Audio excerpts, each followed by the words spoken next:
E aí, gente, tudo bem? Aqui é o Rafa do canal Programador Lhama e vamos lá, vamos entrar agora, mais adentro de código nessa nossa playlist de Clean Architecture em Python. No vídeo de hoje, a gente vai fazer algumas configurações iniciais que vão servir, tanto para uma qualidade de projeto quanto uma qualidade de código, no nosso futuro. Então, vamos organizar isso daqui tudo. Vai ter alguns arquivos que a gente vai colocar aqui, mas isso vai ser muito interessante de ser passado. Antes de mais nada, cara, desce o dedo aí nesse botão de like para ajudar a firma. Se inscreve aqui também no canal para receber mais conteúdos.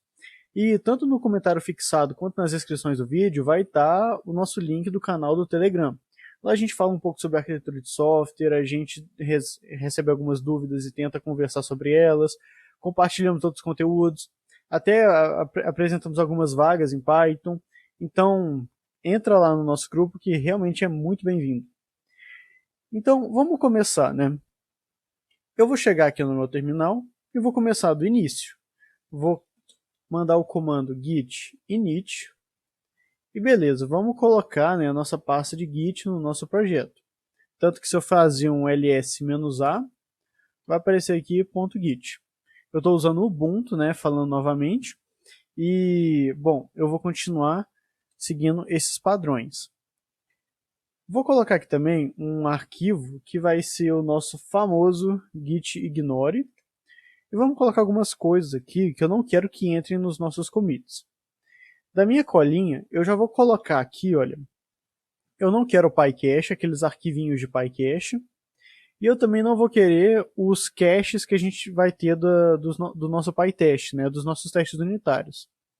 Isso aqui a gente vai explicar mais para frente quando estiver falando e tratando de testes unitários, mas por hora eu vou deixar aqui. E eu também vou colocar já de antemão o arquivo de ambiente, o arquivo .env. Por hora vai ser só isso. Eu vou chegar aqui, vou ir um pouco rápido com esses comandos, mas vou colocar um git status aqui para mostrar que o nosso git ignore ele está presente. Vou dar um git add ponto para adicionar o nosso git ignore nesse nosso ambiente aqui de trabalho. E vou fazer um commit, git commit -m, utilizando uma certa notação. Eu vou colocar um prefixo, sempre que eu for fazer um commit, explicando exatamente qual que é a natureza daquela alteração que eu fiz. No caso, config, dois pontos, e agora eu vou descrever o que eu fiz. Starting project with .git ignore. Eu coloquei aqui config, só que a gente vai colocar também outros tipos de formatações. Por exemplo, eu posso colocar aqui feature, se eu for fazer uma implementação, uma feature no nosso projeto. Eu posso colocar refactor, caso eu for fazer uma refatoração. Então, eu gosto de colocar esses prefixos aqui antes da gente fazer o nosso commit. Beleza. Já iniciamos com isso daqui. A gente agora tem que fazer uma diferenciação entre duas coisas. Primeiramente, nesse PC que eu estou gravando, eu tenho uma versão de Python instalado nesse PC. Eu gostaria que o meu projeto ele não se baseasse especificadamente no Python que eu tenho no meu computador. Eu gostaria que ele utilizasse um Python um pouco mais genérico. E para isso, eu apresentei no final da nossa última aula, a gente vai trabalhar com ambientes virtuais. Eu vou criar uma espécie de Python virtual para trabalhar aqui com esse projeto, especificadamente para ele.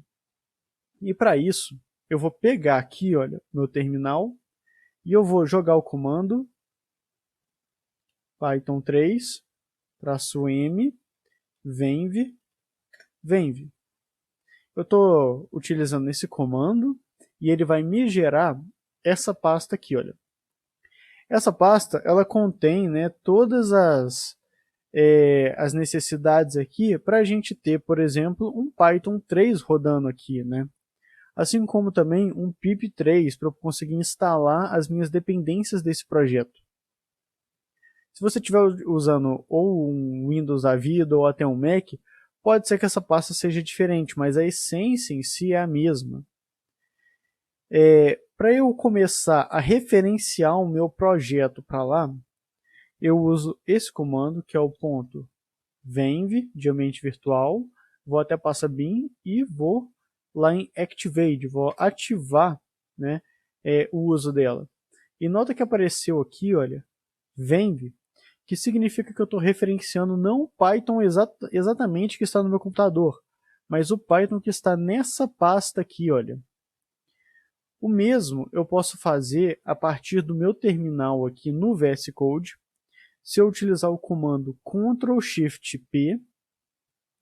Aí eu vou aqui, olha, Python Select Interpreter, né, selecionar no interpretador, e ele vai aparecer aqui, olha, Python 3.8.10 venv, que é um ambiente virtual. Clicando aqui, se eu abrir agora o terminal, nota que o terminal do VS Code também está me referenciando a essa pasta. Então é lá que a gente vai utilizar as coisas. É lá que eu vou instalar, né, pacotes e tudo mais, especialmente para esse projeto. Mas tem uma coisa. Como criar ambientes virtuais em Python? É relativamente fácil, a gente coloca só esse comando. Eu não quero que o ambiente ele seja enviado toda hora. Eu vou colocar ele na minha pasta de gitignore, no meu arquivo de gitignore. Porque se eu precisar que uma outra pessoa ela mexa nesse projeto, ela pode criar um ambiente virtual dela, que não vai ter problema. A gente vai ver como é que eu vou passar todas as dependências que estão nessa pasta aqui para uma outra pessoa. A gente vai ver isso ainda nessa aula, mas por enquanto eu não vou querer, né, fazer com que esse ambiente virtual ele entre no nosso projeto. Beleza, fiz isso aqui. Vou aqui fazer um commit, git commit. Vou usar aquele padrão de novo, config, add, venv, to, git, ignore. Aí eu não adicionei, né? Vamos fazer um git add aqui, beleza. Agora um commit, beleza, fiz essa minha alteração. Agora a gente tem que falar um pouco sobre estilização de código, né? E padronização. Como assim? Vamos supor, olha só, example.py, que eu vou criar uma função aqui em Python. Eu tenho, por exemplo, né, minha função print olá, eu tenho essa estilização aqui, e eu tenho também essa estilização aqui, olha, essa é minha função print olá. Eu já vou explicar o porquê que está aparecendo esse azul aqui embaixo, mas isso daqui são duas estilizações diferentes que a gente tem do nosso projeto, né? Isso daqui, olha, eu vou até colocar como comentário aqui para a gente deixar, é o que a gente chama de snake case. Ou seja, todas as separações que a gente fez entre as palavras vai ser a partir, né, do underline. Esse caso aqui, né, é um pouco mais familiarizado para quem utiliza o JavaScript, que esse daqui é o camel case. A gente tem também, né, se a gente fosse fazer desse jeito aqui, olha, minha função, esse aqui é o Pascal case, que é a separação por letras maiúsculas. E o que acontece? Isso aqui é interessante, só que a gente tem que, assim, encobrir que a gente sempre utilize uma formatação correta para isso. No caso, esse snake case aqui, no nosso projeto, a gente vai utilizar para variáveis e funções. Esse caso aqui nós não vamos utilizar, e esse caso aqui a gente vai utilizar para classes. Então, assim, do jeito que está, nada vai impedir alguém de utilizar essa estilização aqui, olha, de camel case. Mas nós vamos instalar um pacote, e ele já está até sendo apresentado aqui em cima, que é o PyLint. Deixa eu voltar aqui, olha. Olha o que está escrito aqui quando a gente jogar no Google sobre o PyLint. PyLint é um verificador de bugs e qualidade de código-fonte para a linguagem de programação Python. Ele segue o estilo recomendado pelo PEP 8. Ou seja, isso daqui é um verificador de estilos. A gente vai pegar, né, o nosso código e vai passar pelo PyLint para ele ver se nós estamos seguindo uma espécie de guia, né? O guia de estilo do Python. Então, isso daqui vai ser interessantíssimo para a gente colocar no nosso projeto. Eu vou vir aqui, olha, tá aqui, né, o link no pipe para a gente copiar aqui o modo de instalação, né? Vou subir aqui, vou jogar aqui no meu terminal, mas eu vou utilizar o pip3. E detalhe, estou usando o pip3 do ambiente virtual. Ele está instalando tudo aqui.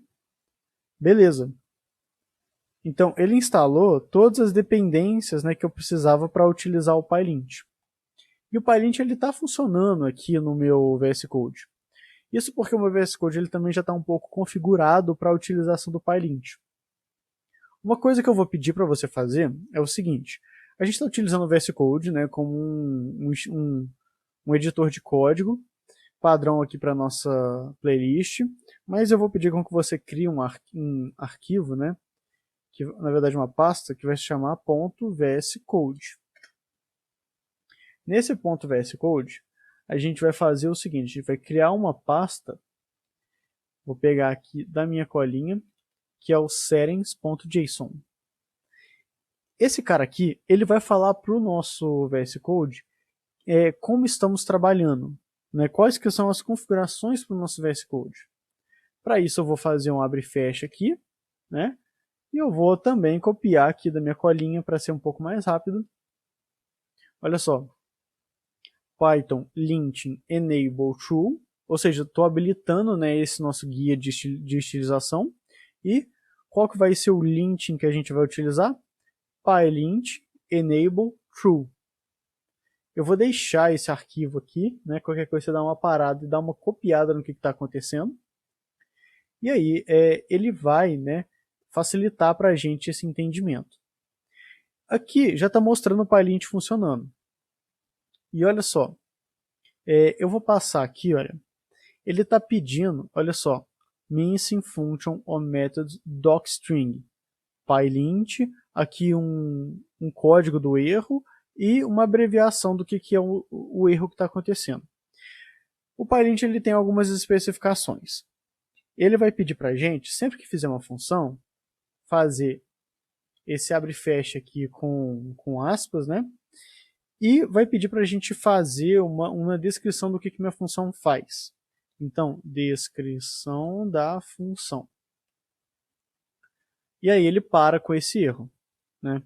Mesma coisa, ele vai pedir para a descrição da função de cima. Ok? Ainda apareceu um erro, porque o PyLint ele também pede para a gente, olha só, fazer uma descrição a nível de módulo.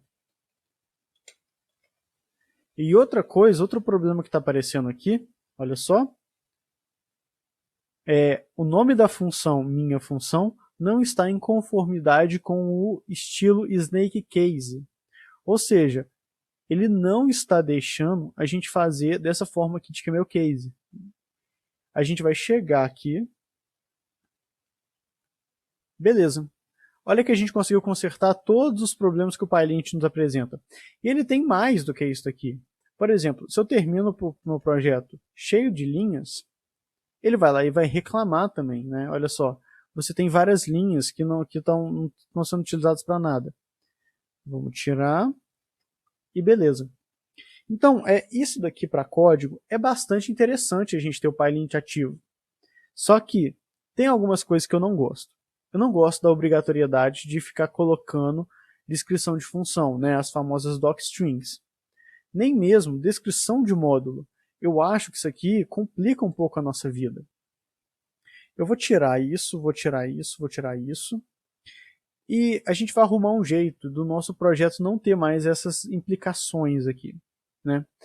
Para isso, eu vou chegar aqui, né, na raiz do meu projeto, na verdade no meu terminal, e eu vou gerar um arquivo de configurações do PyLint. Então eu vou colocar aqui o comando PyLint --generate rc file maior que, deixa eu abrir aqui para ficar um pouco melhor para a gente, beleza, ponto PyLint rc. Ok, nota que apareceu um outro arquivo aqui, olha, PyLint rc, né? Ele tem todas as configurações que o PyLint utiliza, né? Tudo está aqui. Se eu quiser alterar alguma coisa, né? Por exemplo, olha só, method name style snake case. A gente está aqui, olha, definindo o snake case, né? Essa nossa utilização.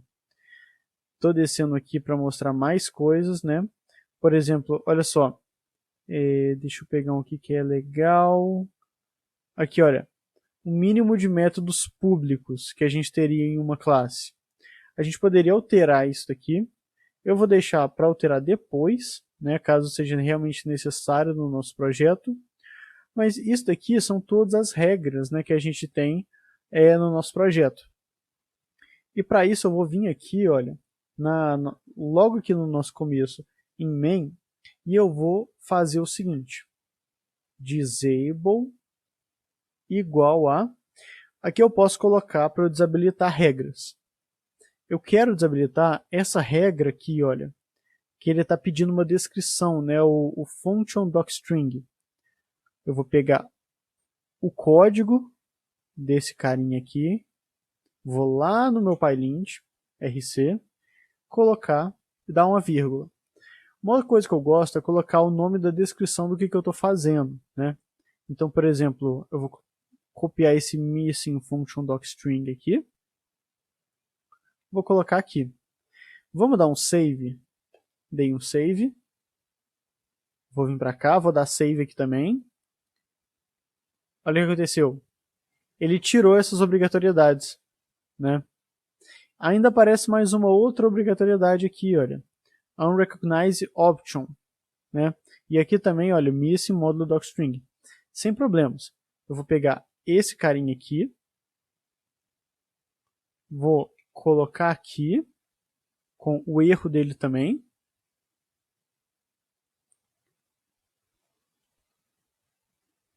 Espera aí. Acho que copiou, né? Isso, copiou. Eu vou colocar... Deixa eu salvar isso daqui. Ele vai aparecer agora esse erro aqui, que é a descrição do módulo. Eu vou colocar aqui também, né? Então, beleza. Nota que eu estou colocando algumas... Assim, eu estou burlando algumas regras. Porque eu não quero que meu código fique todo comentado agora, né? Então, vou colocar aqui, olha, nesse módulo docstring. Beleza. Isso daqui vai ser bastante interessante para a gente. Eu quero tirar essas opções. Eu vou pedir para que você pare o vídeo e copie e cole também essas outras opções que eu estou colocando aqui, né? Essas opções vai ser para poupar um pouco de tempo lá na frente. Eu vou colocar esses carinhas aqui, né? Por exemplo, aqui, olha, eu quero que haja, né, exceções genéricas. Isso vai ser interessante pra caramba para quando a gente for tratar conexões com bancos de dados, né? Então eu vou colocar isso. E nota que o nosso PyLint, né, se eu der um save aqui, beleza, agora está tudo certinho, né? Vamos lá. Fiz isso aqui, git status.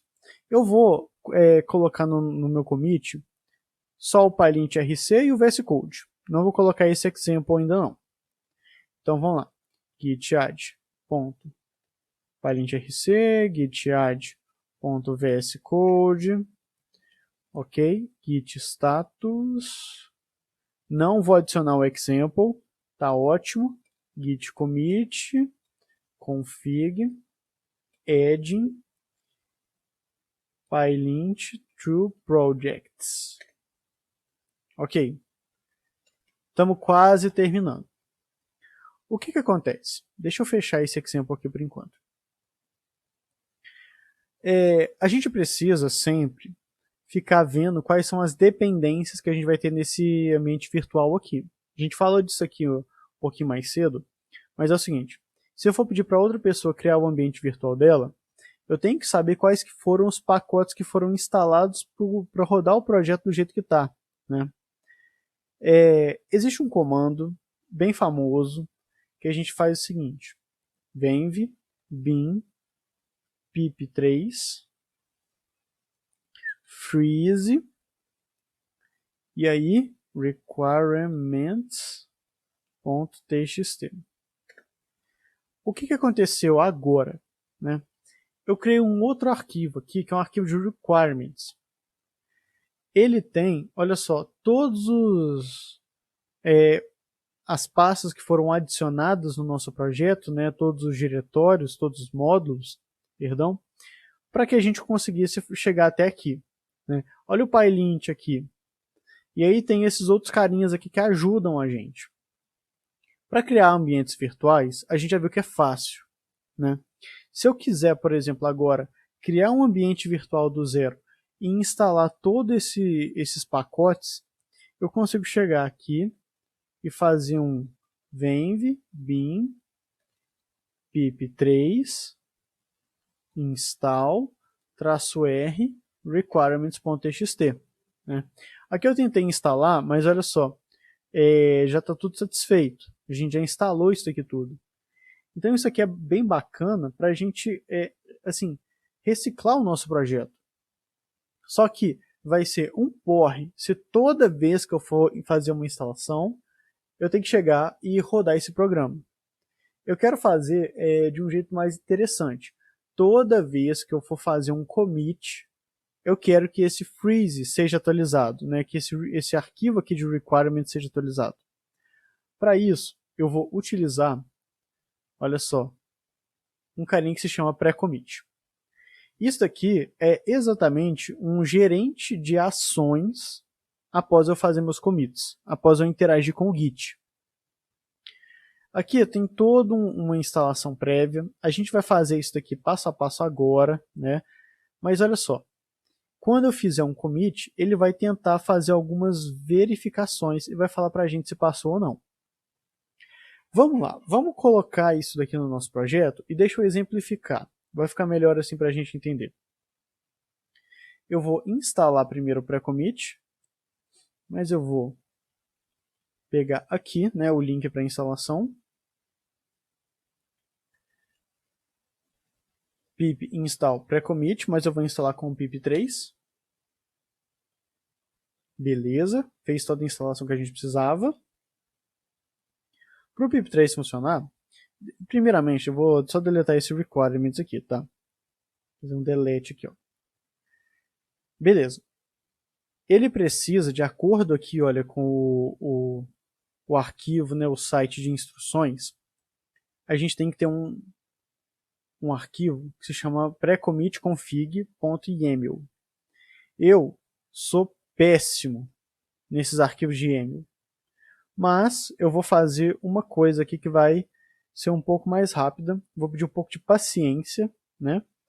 Mas vamos fazer o seguinte, para a gente brincar com esse pré-commit aqui, eu falei que eu quero que seja gerado, né, toda hora um arquivo de requirements.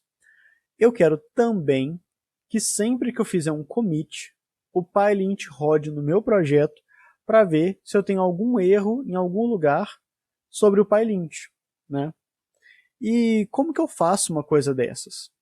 Aqui nesse arquivo, né, de pré-commit, eu vou fazer o seguinte. Eu vou colar, né, toda essa parte aqui. Aqui eu vou pedir, né, qualquer coisa que você pause o vídeo, entenda esse arquivo, copie e cole ele. Né? Mas olha só, eu estou fazendo com que o PyLint rode. O pré-commit vai entender isso. Eu estou aqui, olha, só apresente mensagens. Qual que é o arquivo de configuração do PyLint? É o nosso PyLint RC, que é o que a gente fez aqui, né? E aqui para colocar plugins. Para o nosso pré-commit funcionar, eu faço o seguinte, pré-commit commit install, instalei ele na minha pasta. Agora, vamos fazer o seguinte, se eu fizer um commit, eu te garanto que o PyLint vai tentar pegar erros no nosso projeto.